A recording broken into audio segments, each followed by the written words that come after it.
ಇನ್ನು ಇಡಿ ಕಚೇರಿಯಲ್ಲಿ ಮಾಜಿ ಸಚಿವ ನಾಗೇಂದ್ರ ಅವರಿಗೆ ತೀವ್ರ ಗ್ರಿಲ್ ನಡೀತಾ ಇದೆ, ವಿಚಾರಣೆ ನಡೀತಾ ಇದೆ. ಇವತ್ತು ಬೆಳಂಬೆಳಗ್ಗೆನೆ ನಾಗೇಂದ್ರ ಅವರನ್ನ ವಶಕ್ಕೆ ಪಡೆದಿರುವಂತಹ ಇಡಿ ಅಧಿಕಾರಿಗಳು ಕಚೇರಿಗೆ ಕರ್ಕೊಂಡು ಬಂದಿದ್ದಾರೆ. ಬಿ ನಾಗೇಂದ್ರಗೆ ಇಡಿ ಅಧಿಕಾರಿಗಳು ಪ್ರಶ್ನೆಗಳ ಸುರಿಮಳೆಯನ್ನೇ ಸುರಿಸಿದ್ದಾರೆ. ಎಲ್ಲಾ ದಾಖಲೆಗಳನ್ನ ಮುಂದಿಟ್ಟು ನಾಗೇಂದ್ರಗೆ ಇಡಿ ವಿಚಾರಣೆ ನಡೆಸ್ತಾ ಇರುವಂತದ್ದು.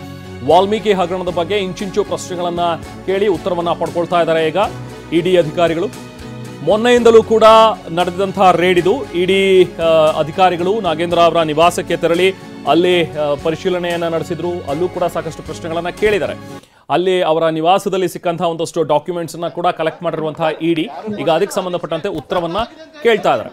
ಬಹುಶಃ ನಿನ್ನೆ ರಾತ್ರಿ ತಡರಾತ್ರಿವರೆಗೂ ಕೂಡ ಏನು ವಿಚಾರಣೆ ನಡೀತು ಅಂದ್ರೆ ಅವರ ನಿವಾಸದಲ್ಲೇ ಇದ್ದಂತಹ ಇಡಿ ಅಧಿಕಾರಿಗಳು ಅವರು ಹೋಗ್ತಾ ಇದ್ದಂತೆ ನಾಗೇಂದ್ರ ಸ್ವಲ್ಪ ನಿಟ್ಟುಸಿರು ಬಿಟ್ಟಿದ್ರು. ಇನ್ನೇನಪ್ಪ ಮುಗೀತು, ಇನ್ನೇನು ಸಮಸ್ಯೆ ಆಗೋದಿಲ್ಲ ಅಂತೇಳಿ.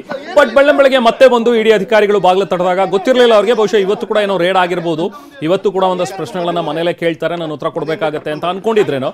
ಬಟ್ ಇದಕ್ಕಿದ್ದಂಗೆ ಇಡಿ ಅಧಿಕಾರಿಗಳು ಇಲ್ಲ, ನೀವು ನಮ್ಮ ಜೊತೆಗೆ ಬರ್ಬೇಕಾಗತ್ತೆ, ನಿಮ್ಮನ್ನ ಕಚೇರಿಗೆ ಕರ್ಕೊಂಡು ಹೋಗಿ ನಾವು ವಿಚಾರಣೆ ಮಾಡಬೇಕು, ಬನ್ನಿ ನಮ್ಮ ಜೊತೆಗೆ ಅಂತ ಹೇಳಿ ಕರ್ಕೊಂಡು ಬಂದಿದ್ದಾರೆ.